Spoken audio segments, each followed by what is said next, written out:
এবছর যারা উচ্চ মাধ্যমিক পরীক্ষা দিয়ে পরীক্ষায় উত্তীর্ণ হয়েছো, তোমরা এবার কলেজে ভর্তি হবে। কেউ আর্টস পড়বে, তো কেউ কমার্স পড়বে, তো কেউ সায়েন্স পড়বে। তো তোমাদের তো ফর্ম ফিল আপ করতে হবে কলেজে ভর্তি হতে গেলে। তো এবছর ওয়েস্ট বেঙ্গল গভর্নমেন্টের তরফ থেকে নতুন একটা পোর্টাল খুলেছে। যেমন আগে কি হতো, যেমন তুমি যেই কলেজে ভর্তি হতে চাইতে সেই কলেজের ফর্ম ফিল আপ করতে হতো সেই কলেজের ওয়েবসাইটে গিয়ে। এবছর আর সেরকম হচ্ছে না। ওয়েস্ট বেঙ্গল গভর্নমেন্টের তরফ থেকে একটা পোর্টাল খুলেছে, সেই পোর্টাল থেকেই তোমাকে সমস্ত কলেজের ফর্ম ফিল আপ করতে হবে। তো এই সাইটটার নাম হচ্ছে তোমার, আর এই অ্যাডমিশনটা হবে সেন্ট্রালাইজড অ্যাডমিশন পোর্টাল। এবং যেই সাইট তোমরা তোমরা যদি কেউ ল্যাপটপে করো বা কম্পিউটারে করো বা কেউ ট্যাবে করো বা কেউ মোবাইল ফোনে করো, যেখান থেকেই করো না কেন, তোমরা গুগলে গিয়ে টাইপ করবে wbcap.in। wbcap.in, wb full form West Bengal centralised admission portal, শর্টে হচ্ছে wbcap.in। আচ্ছা, কেউ মোবাইলে ফর্ম ফিল আপ করতে গেলে তুমি গুগল থেকে করতেই পারো। এছাড়া প্লে স্টোরে গিয়ে একটা অ্যাপ আছে, ওই অ্যাপটা নামালেও তুমি করতে পারবে, সেটা হচ্ছে ডব্লিউবি ক্যাপ। ঠিক আছে। এখন হচ্ছে প্রশ্ন হলো যে আমাদের তো ফর্মটা ফিল আপ করতে হবে, তো কি হবে, কবে থেকে হবে, সমস্ত ডিটেলস বলে দিচ্ছি।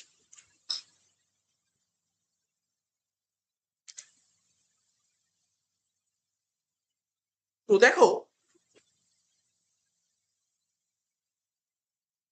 তোমাদের যে ফর্ম ফিল আপটা হবে, ঠিক আছে, সেটা হচ্ছে 24শে জুন থেকে জুলাই মাসের 7 তারিখ পর্যন্ত। ঠিক আছে, 24শে জুন থেকে জুলাই মাসের 7 তারিখ পর্যন্ত। আজকে যে ভিডিওটা তৈরি করছি এটা হচ্ছে আজকে 20 তারিখ। ঠিক আছে, তাহলে কি বললাম, তোমাদের ফর্ম ফিল আপের যে ডেটটা 24শে জুন থেকে জুলাই মাসের 7 তারিখ অব্দি কি লেখা আছে, রেজিস্ট্রেশন এবং অ্যাপ্লিকেশন। ঠিক আছে, অ্যাপ্লিকেশন ফর্ম ফিল আপ আগে হবে না, আগে তোমাকে রেজিস্ট্রেশন করতে হবে, তারপর তোমাকে অ্যাপ্লিকেশন ফর্ম ফিল আপ করতে হবে। স্যার তাহলে তো মানে এবছর ফর্ম ফিল আপ করার নিয়ম হচ্ছে, অ্যাপ্লিকেশন ফর্ম ফিল আপ করার নিয়ম, আগে তোমাকে রেজিস্ট্রেশন করতে হবে। ঠিক আছে, অর্থাৎ এই যে সাইটটা, এই সাইটে তোমাকে তোমার অ্যাকাউন্ট খুলতে হবে, আগে রেজিস্টার করতে হবে, তারপর তোমাকে অ্যাপ্লিকেশন ফর্ম ফিল আপ করতে হবে। এখন প্রশ্ন, স্যার রেজিস্টারটা কবে করবো? রেজিস্টার তুমি করতে পারবে 24শে জুন থেকে। ঠিক আছে, 24শে জুন থেকে। এবার প্রশ্ন হলো, স্যার তাহলে রেজিস্টার কি করে করতে হবে, এটা যদি স্টেপ বাই স্টেপ গাইড করে দিতেন তাহলে খুব ভালো হতো। এটা হচ্ছে হোম পেজ, দেখতেই পাচ্ছ তোমরা হোম পেজ। 24 তারিখ যখন পোর্টালটা, মানে যখন তোমার রেজিস্টার করার সময় আসবে, অর্থাৎ 24 তারিখ, 24শে জুন, তখন এই যে হোম পেজের একদম দেখবে, এই হোম পেজের একদম ডান দিকে দেখবে একটা অপশন লেখা থাকবে, যেই অপশনটা লেখা থাকবে তোমাকে দেখাচ্ছি। ঠিক আছে, সেখানে গিয়ে তোমাকে রেজিস্টার করতে হবে, পুরো ডিটেলসে দেখাচ্ছি। এবছর কলেজে অ্যাডমিশন হতে গেলে যে 3টে স্টেপের মাধ্যমে তোমাকে কলেজে অ্যাডমিশন হতে হবে। তো ফার্স্ট স্টেপ হচ্ছে তোমার, দেখো লেখা আছে ক্রিয়েশন অফ অ্যাপ্লিকেন্ট প্রোফাইল। প্রথমে তোমাকে প্রোফাইল ক্রিয়েট করতে হবে, সেকেন্ড করতে হবে এলিজিবিলিটি চেক হবে, তারপর হচ্ছে প্রেফারেন্স লিস্ট প্রিপেয়ার করতে হবে। এই 3টে স্টেপের মাধ্যমে তুমি তোমার কলেজে অ্যাডমিশন নিয়ে নিতে পারবে। তো প্রথম স্টেপটা জানা খুব জরুরি, সেটা হচ্ছে ক্রিয়েশন অফ অ্যাপ্লিকেন্ট প্রোফাইল। তাহলে স্যার অ্যাপ্লিকেন্ট প্রোফাইল প্রথমে ক্রিয়েট করতে, স্যার কি করে ক্রিয়েট করতে হবে? আগে তোমাকে দেখো লেখা আছে create your profile after registration in the centralized admission portal by entering your personal data and uploading required document in the prescribed format and size। তো এখানে বলতে চেয়েছে তোমাকে অ্যাপ্লিকেশন প্রোফাইল তো ক্রিয়েট করতে হবে। অ্যাপ্লিকেশন প্রোফাইল তখনই তুমি ক্রিয়েট করতে পারবে রেজিস্ট্রেশন প্রসেসটা কমপ্লিট হয়ে যাওয়ার পর অ্যাপ্লিকেশন প্রোফাইল ক্রিয়েট করতে হবে, তাহলে তোমাকে রেজিস্ট্রেশন প্রসেসটা শেখাতে হবে। তো দেখো এখানে দুটো অপশন দেখা যাচ্ছে, একটা স্টুডেন্ট লগ ইন আর একটা হচ্ছে রেজিস্টার নাও। ঠিক আছে, যদি তোমার, মন দিয়ে শোনো, যদি তোমার অলরেডি এই সাইটে অর্থাৎ এই পোর্টালে তোমার রেজিস্টার করা থাকে, তাহলে তুমি স্টুডেন্ট লগ ইনে গিয়ে সমস্ত কিছু করতে পারো। স্টুডেন্ট লগ ইনে গিয়ে করতে পারো, কি কি করতে হবে সব বলে দিচ্ছি। ঠিক আছে তো, আর যদি তোমার রেজিস্টার করা না থাকে তাহলে তোমাকে রেজিস্টার নাও করতে হবে। এখন তোমাদের মানে প্রশ্ন, স্যার ধরুন আমার রেজিস্টার করা আছে, তখন কি করব? বলে দিচ্ছি। দেখো, ধরো তোমার রেজিস্টার করা আছে,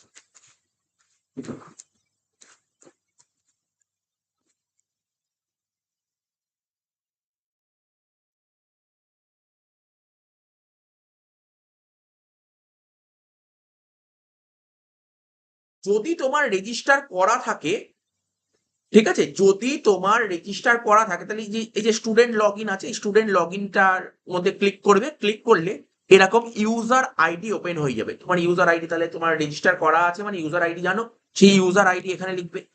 এবং তোমার পাসওয়ার্ডটাও তুমি জানো, যখন তুমি রেজিস্টার করেছিলে সেই পাসওয়ার্ডটা এখানে লিখবে। এখানে লিখলে লগ ইন করবে, ওপেন করবে।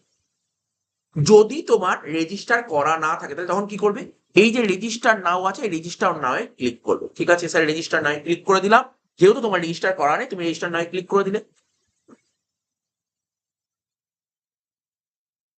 আরেকটা বলেছে, তুমি যখন রেজিস্টার করবে তখন একটা জিনিস মাথায় রাখবে, যখনই তুমি রেজিস্ট্রেশন প্রসেসটা করবে তোমাকে ভ্যালিড মোবাইল নাম্বার এবং ভ্যালিড ইমেল অ্যাড্রেস দিতে হবে। ঠিক আছে, তোমার যে মোবাইল নাম্বার ভ্যালিড আছে সেইটা দিতে হবে, এবং যে ইমেল অ্যাড্রেস, ইমেলটা ভ্যালিড আছে সেই ইমেল অ্যাড্রেসটা দিতে হবে। আর 12 এর রেজিস্ট্রেশন সার্টিফিকেট, 12 এর রেজিস্ট্রেশন সার্টিফিকেটের এক কপি ফটো রাখবে। ঠিক আছে, ফটো রাখবে, সেখানে যে রেজিস্ট্রেশন নাম্বারটা আছে রেজিস্ট্রেশন সার্টিফিকেটে সেটা ঠিক করে লিখবে তুমি। এবার যখনই তুমি রেজিস্টার নাই ক্লিক করলে তখন দেখবে এরকম একটা বক্স ওপেন হয়ে যাবে, এরকম একটা বক্স ওপেন হয়ে যাবে। ঠিক আছে, প্রথমে কি লিখবে, এখানে তোমার মোবাইল ফোন নাম্বারটা দেবে, এখানে মোবাইল নাম্বারটা দিয়ে দেবে, মোবাইল নাম্বার। ঠিক আছে, তারপর দেখো এখানে দেখা যাচ্ছে, দেখো ইমেলের একটা আইকন দেখা যাচ্ছে, অর্থাৎ এখানে তুমি তোমার ইমেল আইডিটা লিখবে, তোমার ইমেল আইডি লিখবে। তো তোমার যদি ইমেল আইডি খোলা না থাকে তাহলে তুমি একটা ইমেল আইডি খুলে নাও। তোমার যদি ইমেল আইডি ক্রিয়েট করা না থাকে, তাহলে এখনকার দিনে সবারই ইমেল আইডি ক্রিয়েট করা আছে, তো ইমেল আইডি যদি ক্রিয়েট করা না থাকে তুমি ইমেল আইডি খুলে নাও। তাহলে যেই ইমেল আইডিটা খোলা আছে এবং তার পাসওয়ার্ডটা যেন তোমার মনে থাকতে হবে, ঠিক আছে তো, কারণ ইমেলটা তোমাকে খুলতে হবে তো। ঠিক আছে, হয়তো ইমেলে হয়তো কোনো মেসেজ আসলো, তোমাকে সেই মেসেজটা চেক করো, তাহলে তোমার ইমেলের পাসওয়ার্ড জানতে হবে, আশা করি সবারই জানা আছে। আচ্ছা, সেই ইমেল আইডিটা এখানে দিয়ে দেবে, লিখে দেবে। তবে তোমার যে ইমেল আইডিটা আছে সেই ইমেল আইডিটা দিয়ে যদি অন্য কেউ খুলে ফেলে, তোমার যে ইমেল আইডি আছে সেই ইমেল আইডিটা দিয়ে ধরো তোমার আগে ধরো কেউ পোর্টালে রেজিস্ট্রেশন করে নিল, ঠিক আছে তো, তাহলে কিন্তু তোমার এই ইমেল অ্যাড্রেসটা চলবে না। এখানে লিখেছে email is already associated with other user, অর্থাৎ অন্য কোনো ইউজার যদি ওই ইমেল অ্যাড্রেসটা ইউজ করে ফেলে তাহলে কিন্তু হবে না। ঠিক আছে, তো এটা মাথায় রাখবে। আচ্ছা ঠিক আছে, সবই ঠিক আছে মানলাম। তারপরে কি করবো, কন্টিনিউ নেক্সট স্টেপ, কন্টিনিউ করবো। তারপর এইখানে ক্লিক করলে কন্টিনিউ হয়ে যাবে।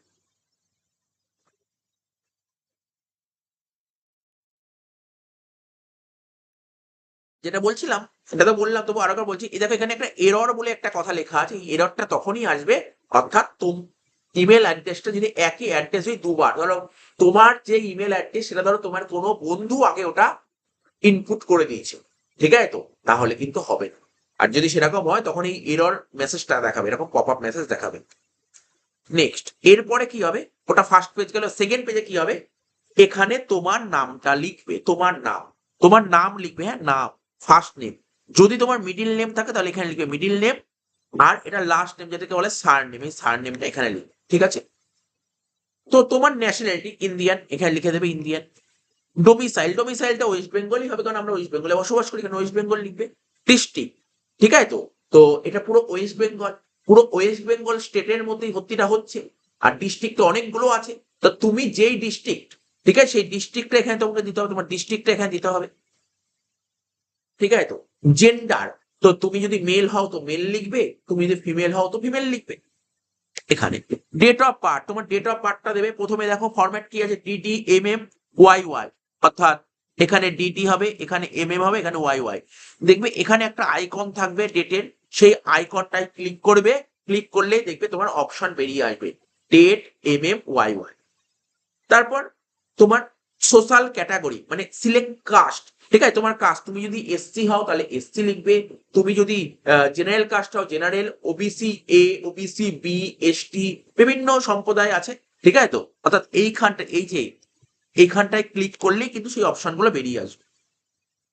আচ্ছা, এবার কি লেখা আছে দেখো, ইউজার আইডি, মাথায় রাখবে ইউজার আইডি, ইউজার আইডি এটা অটোমেটিক্যালি সিস্টেম থেকে চলে আসবে ইউজার আইডি। তোমার যে ইমেল আইডি, ইমেল আইডিটাই হয়ে যাবে তোমার ইউজার আইডি। ঠিক আছে, তোমার ইমেল আইডিটা তুমি যে আগে ইমেল আইডিটা ইনপুট করেছো সেই ইমেল আইডিটাই দেখবে এখানে চলে এসছে, ওটাই হয়ে গেল তোমার ইউজার আইডি। ইন কেস যদি ইমেল আইডি না আসে তুমি ইমেল আইডিটাই এখানে বসিয়ে দেবে। তারপর তুমি পাসওয়ার্ড দেবে, অর্থাৎ তুমি পরবর্তী সময় যখন লগ ইন করতে চাইছো এই পোর্টালের মধ্যে, ঠিক আছে তো, তাহলে তোমার পাসওয়ার্ড দিয়ে খুলতে হবে, তো সেই পাসওয়ার্ডটা এখানে লিখবে। এরপর কনফার্ম পাসওয়ার্ড দিতে হবে তোমাকে, কনফার্ম পাসওয়ার্ড, যেই পাসওয়ার্ডটা লিখো সেটাই আবার রিপিট করবে। এখানে লিখবে তোমার মোবাইল নাম্বার দেবে, এখানে তোমার মোবাইল নাম্বারটা লিখবে, ঠিক আছে তো। এখানে লিখেছে মোবাইল ওটিপি, তুমি যে মোবাইল নাম্বারটা লিখবে এবং মোবাইল নাম্বারটা দিলে তোমার মোবাইলে একটা ওটিপি যাবে, যেই ওটিপিটা যাবে সেই ওটিপিটা এখানে বসিয়ে দেবে, ঠিক আছে। এবার তোমাকে আবার লিখতে হবে তোমার ইমেল আইডি লিখতে বলছে, ইমেল আইডি এখানে লিখলে, যেই ইমেল আইডিটা লিখলে দেখবে সঙ্গে সঙ্গে ইমেলে একটা ওটিপি যাবে, ইমেলে যে ওটিপি যাবে সেই ওটিপিটা তোমাকে এখানে বসিয়ে দিতে হবে। নেক্সট কি বলেছে, have you passed 10+2 or equivalent examination, yes, এখানে ইয়েস লিখবে সিলেক্টে। দেখো এখানে দেখো এরকম অ্যারো দিয়েছে, অ্যারোটার মধ্যে ক্লিক করলে ইয়েস আর নো শো করবে, তুমি ইয়েসটাই সিলেক্ট করবে। কোন বছর তুমি 12 পাস করেছো, যেই বছর তুমি 12 পাস করেছো এই অ্যারোটায় ক্লিক করবে, সেই অনেকগুলো বছর চলে আসবে, সেই বছরটাকে তোমাকে সিলেক্ট করতে হবে। নেক্সট কি বলেছে, বলছে 10+2 মানে 12 এর বোর্ড, 12 এর বোর্ডের নামটা এখানে অ্যারোটায় ক্লিক করলে 12 এর বোর্ডের নামটা চলে আসবে, বোর্ডের নামটা দিবে। ইন কেস যদি বোর্ডের নামটা না আসে, ঠিক আছে, তখন বলেছে তোমাকে মানে তুমি যেই বোর্ড থেকে পাস করেছো সেই বোর্ডের নামটা যদি না আসে, ঠিক আছে, এই লিস্টে যদি না থাকে, এই অ্যারোতে ক্লিক করলে লিস্ট, সেই লিস্টে যদি নামটা না থাকে, তাহলে তোমাকে হেল্প লাইনের সঙ্গে কন্ট্যাক্ট করতে হবে বা তোমাকে ইমেল করতে হবে, ঠিক আছে, ডব্লিউবি ক্যাপে। এখন তুমি বলতো স্যার হেল্পলাইন নাম্বার বা ইমেল আমি সব পরে বলে দিচ্ছি, ঠিক আছে। আর বোর্ডের নেমটা দিয়ে দেবে এখানে। নেক্সট হচ্ছে 12 এর রেজিস্ট্রেশন নাম্বার, 12 যে তোমার রেজিস্ট্রেশন নাম্বার, তোমার তো নিশ্চয়ই রেজিস্ট্রেশন সার্টিফিকেট আছে, রেজিস্ট্রেশন সার্টিফিকেট দেখে দেখে 2-3 বার ভালো করে দেখবে, দেখে দেখে তারপর নাম্বারটা লিখবে, তারা ওরা ব্যাপার নেই, এখানে রেজিস্ট্রেশন নাম্বারটা দেবে এইচএস এ। তারপর এইচএস এ যে রোল নাম্বারটা ছিল, ঠিক আছে, তোমার স্কুলের রোল নাম্বার না, এইচএস এ যে রোল নাম্বার ছিল সেই রোল নাম্বারটা এখানে লিখবে, ঠিক আছে। তারপর রেজিস্ট্রেশন যে সার্টিফিকেট ছিল সেই সার্টিফিকেটটা তোমাকে একটা ফটো তুলে রাখতে হবে, তা ঠিক আছে তো, একটা ফটো মানে স্ক্যান করতে হবে, রেজিস্ট্রেশন সার্টিফিকেটটা তোমাকে স্ক্যান করতে হবে এবং সেই স্ক্যানটা 2 MB-র মধ্যে হওয়া চাই, ঠিক আছে, মানে 2 MB বা তার কম, সরি এখানে লিখেছে less than 2 MB, মানে তুমি যে রেজিস্ট্রেশন সার্টিফিকেটটা যে স্ক্যান করবে তার স্ক্যানের সাইজটা 2 MB-র কম হতে হবে, ঠিক আছে তো। এবং তার ফরম্যাটটা কি হবে, যখন তুমি স্ক্যান করবে জেপিজি বা জেপিইজি বা পিএনজি, এই ফরম্যাটে তোমাকে হতে হবে, জেপিজি, জেপিইজি বা পিএনজি, এই ফরম্যাটে হতে হবে। যেই এতগুলো ক্লিয়ার হয়ে গেল, তারপর তোমাকে কি করতে হবে, এই যে এখানে যে বক্সটা আছে এই বক্সটার মধ্যে কি করতে হবে, তোমাকে ক্লিক করতে হবে, এরপর রাইট মারতে হবে, তারপর কমপ্লিট রেজিস্ট্রেশন ক্লিক করবে,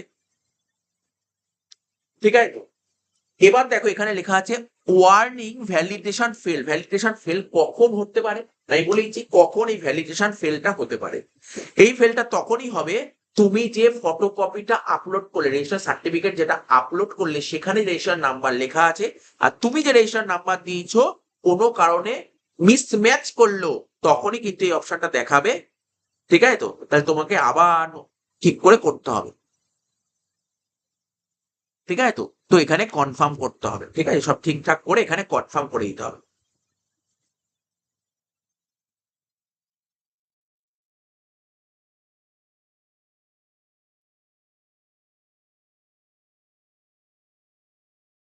তো তুমি যদি দুটোই ঠিক থাকে তাহলে এরকম কিছু অপশন দেখাবে না, আর যদি দুটো ঠিক না থাকে তখন এরকম অপশন দেখাবে, তারপর কনফার্ম করে এগিয়ে যেতে হবে, ঠিক আছে। আর যখনই তোমার রেজিস্ট্রেশনটা পুরোপুরি ঠিক হয়ে যাবে, ঠিক আছে, তখন এরকম একটা মেসেজ চলে আসবে, ঠিক আছে, লিখবে যে রেজিস্ট্রেশন সাকসেসফুল বলে এরকম কনগ্রাচুলেশন, ঠিক আছে, কনগ্রাচুলেশন একটা মেসেজ চলে আসবে, ঠিক আছে। তাহলে রেজিস্ট্রেশন কমপ্লিট হয়ে গেল, তারপর এবার তোমাকে লগ ইন করতে হবে। তো লগ ইন করার বলেছিলাম কোথায় লগ ইন ছিল, ঠিক আছে তো। তো যেখানে লগ ইন ছিল, যে এরকম লগ ইন বলে অপশন বক্সটা খুলবে, ওখানে কারণ লগ ইন ছিল আর লগ ইনের পাশে কিন্তু রেজিস্টার নাও ছিল, ঠিক আছে। তো তুমি লগ ইন করবে, লগ ইনে যে তোমার ইউজার আইডি ছিল সেই ইউজার আইডিটা এখানে লিখবে, আর পাসওয়ার্ড যেটা ছিল সেই পাসওয়ার্ডটা এখানে দেবে, দিয়ে লগ ইন করবে, পেজ ওপেন হয়ে যাবে। এবার লগ ইন তুমি ওটিপি দিয়েও লগ ইন করতে পারো। তাহলে কি করে ওটিপি দিয়ে লগ ইন করলে কি করতে হবে? এই যে লগ ইনের নিচে দেখবে লেখা আছে লগ ইন ইউজিং ওটিপি, এই ওটিপিতে ক্লিক করলে, এই ওটিপিটাতে ক্লিক করলে চলে আসবে, তোমাকে ইউজার আইডি দিতে বলবে, ইউজার আইডি দেবে, ইউজার আইডি এটা তোমার ইমেল আইডি, ওটা দেবে ইউজার আইডি। আর তোমার মোবাইলে একটা ওটিপি যাবে, ঠিক আছে? তো সেই ওটিপিটা এখানে লিখে দেবে, ঠিক আছে? ঠিক আছে, 6 ডিজিটের ওটিপি আসবে, সেই ওটিপিটা এখানে দিয়ে দেবে। দিয়ে দিলে ভেরিফাই অ্যান্ড লগ ইন করলে খুলে গেল। তাহলে তুমি আইডি পাসওয়ার্ড দিয়ে ওপেন করতে পারো বা ওটিপি দিয়েও ওপেন করতে পারো। ঠিক আছে, বলে দিলাম। এবার পাসওয়ার্ডটা যে দিতে হবে তোমাকে, আমি বলেছিলাম কিছুক্ষণ আগে পাসওয়ার্ডটা সেট করতে হবে কিভাবে, এই যে এখানে পুরো ডিটেলস দিয়ে দিয়েছে পাসওয়ার্ডটা কেমন হতে হবে। পাসওয়ার্ডটা হতে হবে মিনিমাম 6 ম্যাক্সিমাম 16, মানে পাসওয়ার্ডের লেন্থ হবে 6 থেকে 16 মধ্যে, মিনিমাম 6 ম্যাক্সিমাম 16। তুমি যে পাসওয়ার্ডটা ক্রিয়েট করবে সেই পাসওয়ার্ডের মধ্যে একটা ক্যাপিটাল থাকবে, ঠিক আছে? যে কোনো একটা ক্যাপিটাল থাকবে। ধরো সাপোজ ধরো আমার নাম প্রবীর, ঠিক আছে? তো ধরো এই যে এর মধ্যে ক্যাপিটাল, ধরো পি, ধরো আমি একটা কোনো কিছুর একটা পাসওয়ার্ড দিচ্ছি, ধরো পি লিখলাম, পিটা ক্যাপিটাল লিখলাম। ধরো বলে যে কোনো একটা স্মল হতে হবে, ধরো আমি লিখলাম পাসওয়ার্ডটা এরকম লিখছি PRABIR, ঠিক আছে? প্রবীর লিখলাম, প্রবীর, তার মধ্যে পিটা ক্যাপিটালে লিখলাম। তাহলে কি হয়েছে, ওরা কন্ডিশন কি বলেছে, মিনিমাম 6টা ম্যাক্সিমাম 16টা। তো 6টা হয়ে গেছে, যার মধ্যে একটা ক্যাপিটাল হবে, ক্যাপিটাল দিয়েছি প্রথমটায়, তারপর একটা স্মল হতে হবে, সেটাও দিয়েছি। এর মধ্যে কোনো একটা স্পেশাল ক্যারেক্টার হতে হবে। স্পেশাল ক্যারেক্টার, বিভিন্ন রকম স্পেশাল ক্যারেক্টার হয়, তোমরা জানো। যেমন ধরো @, এটা একটা স্পেশাল ক্যারেক্টার, হ্যাশট্যাগ সাইন এটা একটা স্পেশাল ক্যারেক্টার, ডলার সাইন এটা একটা স্পেশাল ক্যারেক্টার, ঠিক আছে? তো পার্সেন্টেজ সাইন এটা একটা স্পেশাল ক্যারেক্টার, এক্সক্লেমেটরি সাইন এটা একটা স্পেশাল ক্যারেক্টার, এইগুলো। সাপোজ ধরো আমি স্পেশাল ক্যারেক্টার দিলাম, হয়ে গেল কবির @, ঠিক আছে? তারপর বলেছে নাম্বার দিতে হবে, সাপোজ ধরো নাম্বার ধরো আমি 56 দিলাম, তো হয়ে গেল পাসওয়ার্ড একদম পুরো। এটা হচ্ছে এইরকম পাসওয়ার্ড, যে কোনো জায়গায় এই পাসওয়ার্ড গুলোকে বলা হয় স্ট্রং পাসওয়ার্ড, ঠিক আছে? এরকম পাসওয়ার্ডকে বলা হয় স্ট্রং পাসওয়ার্ড। এইরকম পাসওয়ার্ড তোমাকে দিতে হবে। তাহলে বোঝা গেল পাসওয়ার্ড কি দিতে হবে। এটা করার পর তোমার রেজিস্ট্রেশন প্রসেস কমপ্লিট হয়ে গেল। এরপর তুমি তোমার প্রোফাইলটাকে ক্রিয়েট করতে পারবে। প্রোফাইল ক্রিয়েট করতে কি বলেছিলাম, প্রোফাইল ক্রিয়েট করার আগে তোমাকে রেজিস্ট্রেশন প্রসেস কমপ্লিট করতে হবে। চার একটা কথা বলে দিই, এই যে সমস্ত রেজিস্ট্রেশন প্রসেস বলো বা অ্যাপ্লিকেশন ফর্ম ফিল আপ বলো, প্রোফাইল ক্রিয়েট বলো, এইগুলো করতে গেলে কিছু ডকুমেন্ট তোমার খুব দরকার, খুব ইম্পর্টেন্ট ডকুমেন্ট দরকার। সেই ইম্পর্টেন্ট ডকুমেন্টগুলো সম্পর্কে আমি তোমাকে বলে দিচ্ছি। ক্লাস টেনের মার্কশিটটা তোমার লাগবে। অর্থাৎ সেই ক্লাস 10-এর যে মার্কশিটটা আছে সেটাকে তোমাকে স্ক্যান করতে হবে, ঠিক আছে? স্ক্যান করে পিডিএফ ফরম্যাট রেডি করে রাখবে, এবং সেটা হবে 2 MB-র মধ্যে, ঠিক আছে? PDF format. তো এখানে আর এরকম কোশ্চেন হবে না জেপিজি পিএনজি, ওইগুলো তো ফটোর ক্ষেত্রে হয়, তো এটা পিডিএফ ফরম্যাট হবে ম্যাক্সিমাম 2 MB। ক্লাস 12-এর মার্কশিট পিডিএফ ফরম্যাটে হবে ম্যাক্সিমাম 2 MB। তুমি যদি কোনো কাস্ট থাকে, SC ST OBC A OBC B এরকম যদি কোনো কাস্ট থাকে, ঠিক আছে? তাহলে তুমি যদি এরকম কাস্টের মধ্যে বিলং করো, তাহলে তোমার নিশ্চয়ই নিজস্ব মানে কোনো একটা সার্টিফিকেট আছে। দেখো তুমি কাস্ট আছে, তুমি এই কাস্টের মধ্যে পড়ো, কিন্তু তোমার সার্টিফিকেট নেই, তাহলে কিন্তু অ্যাপ্লিকেবল হবে না। তুমি যদি কাস্ট থাকে এরকম, বুঝলে তো, এরকম যে কাস্ট যদি বলা হচ্ছে, কাস্টগুলো যদি থাকে তার সার্টিফিকেট তোমাকে থাকতে হবে, এবং সার্টিফিকেট থাকলে সেটাও পিডিএফ ফরম্যাট করতে হবে ম্যাক্সিমাম 2 MB। নেক্সট, PWD সার্টিফিকেট যদি থাকে তাহলে সেটাও পিডিএফ ফরম্যাট করতে হবে ম্যাক্সিমাম 2 MB। আইডেন্টি প্রুফ ডকুমেন্ট বলতে ওরা কোনগুলোকে বলেছে, আধার কার্ড, ড্রাইভিং লাইসেন্স, পাসপোর্ট, ঠিক আছে? এইগুলোকেই বলা হচ্ছে। তা আধার কার্ড সবার কাছে অ্যাভেলেবেল আছে, এটা তুমি পিডিএফ ফরম্যাট করে রাখবে ম্যাক্সিমাম 2 MB। আচ্ছা, যদি বাংলা শিক্ষা আইডি অনেকের কাছে থাকে, বাংলা শিক্ষা আইডি যদি তোমার কাছে থাকে সেটাও তুমি রাখবে। তারপর বলেছে এজ প্রুফ সার্টিফিকেট বলছে ক্লাস 10-এর অ্যাডমিট কার্ড অথবা ক্লাস 10-এর রেজিস্ট্রেশন সার্টিফিকেট, যেটা খুশি তুমি দেবে, ঠিক আছে? তো পিডিএফ ফরম্যাটে ম্যাক্সিমাম 2 MB। তো বলছে আ ফটোগ্রাফ অফ দ্য ক্যান্ডিডেট, মানে ক্যান্ডিডেটের ফটো লাগবে, ঠিক আছে, ক্যান্ডিডেটের ফটো লাগবে, সেটা জেপিজি বা জেপিইজি বা পিএনজি যে কোনো ফরম্যাট হতে পারে, কিন্তু ম্যাক্সিমাম 2 MB। ঠিক আছে তো। তারপর বলছে সিগনেচার অফ দ্য ক্যান্ডিডেট, ক্যান্ডিডেটের সিগনেচার। তোমার একটা খাতা আছে, বাড়িতে একটা খাতা নেবে, খাতার মধ্যে তোমার সিগনেচারটা করবে, সিগনেচারটা করে সেটা স্ক্যান করবে, স্ক্যান করবে। তো তোমার জেপিইজি তে করতে পারো, জেপিইজি তে করতে পারো, ঠিক আছে, PNG format maximum 1 MB। Next দুটো পয়েন্ট, 10 আর 11, bank account number of the candidate. ঠিক আছে, ক্যান্ডিডেটের ব্যাংক অ্যাকাউন্ট নাম্বার, সমস্ত যারাই ভর্তি হয় সবারই এখন ব্যাংক অ্যাকাউন্ট নাম্বার আছে, কেন তোমরা জানো ক্লাস 12-এ তোমাদের ওয়েস্ট বেঙ্গল গভর্নমেন্ট থেকে একটা 10,000 টাকার একটা টাকা দিয়েছিল ফোন কেনার জন্য। তো তোমাদের অ্যাকাউন্টে টাকা ঢুকেছিল, সবার অ্যাকাউন্ট নাম্বার আছে। তো বলেছে ক্যান্ডিডেট অথবা guardian along with IFSC code. ঠিক আছে, তো তোমাকে ব্যাংক অ্যাকাউন্ট নাম্বার দিতে হবে, ঠিক আছে তো, যার আইএফএসসি কোড আছে সেটা সমেত এটা দিতে হবে। ধরো তুমি কলেজে ভর্তি হলে, তুমি ধরো কলেজে ভর্তি হলে, সাপোজ ধরো তুমি কলেজে ভর্তি করতে চাইছো না, তুমি অন্য কলেজে ট্রান্সফার নিতে চাইছো, তাহলে তুমি যেই কলেজে ভর্তি হয়েছিল সেই কলেজে তোমার টাকাটা তো তোমাকে রিফান্ড করতে হবে, যে কলেজে পড়ছো না তাহলে রিফান্ড করবে, ডাইরেক্ট ব্যাংক অ্যাকাউন্টে রিফান্ড করবে। বা ধরো তোমার কলেজ থেকে কোনো স্কলারশিপের টাকা হলো, টাকা পাওয়ার ব্যাপার হলো, তাই ডাইরেক্ট তোমার অ্যাকাউন্টে টাকাটা ঢুকে যাবে, এই জন্য লাগছে। 11 নম্বর, চেকবুক। ঠিক আছে, ব্যাংক অ্যাকাউন্ট খোলা থাকলে তো অনেকে চেকবুক থাকে, চেকবুক, পাসবুক, ঠিক আছে, অথবা ব্যাংক অ্যাকাউন্ট স্টেটমেন্ট, তিনটের মধ্যে যে কোনো একটার ফ্রন্ট পেজ, ঠিক আছে, front page JPG format, PNG format, যে কোনো একটা ফরম্যাট থাকতে হবে, ম্যাক্সিমাম 2 MB। কি লেখা আছে? Maximum 2 MB। ঠিক আছে, এইগুলো লাগবে, কিন্তু এইগুলো সমস্ত রেডি করে রাখবে। আচ্ছা, আমি বলেছিলাম যদি কখনো ফর্ম ফিল আপ করতে গিয়ে কিছু রকমের কিছু প্রবলেম হয়, তখন টোল ফ্রি নাম্বার আমি বলেছিলাম বলবো, একটু পরে বলছি। সেই টোল ফ্রি নাম্বারটা দেখো লেখা আছে 1800 102 8014, এটা হচ্ছে টোল ফ্রি নাম্বার। আর ইমেল আইডি তুমি যদি ইমেল করতে চাও কি লিখবে, support@wbcap.in। তাহলে আমি আজকের ভিডিওতে, আমি ভিডিও অনেক বড় হয়ে যাবে, একটা ভিডিও সব করা সম্ভব না, একটা পার্ট বাই পার্ট। প্রথমে প্রোফাইল ক্রিয়েট করতে হবে, প্রোফাইল ক্রিয়েট করার জন্য সবার প্রথম কি করতে হবে, রেজিস্ট্রেশন প্রসেসটা। আমি রেজিস্ট্রেশন প্রসেস করলাম।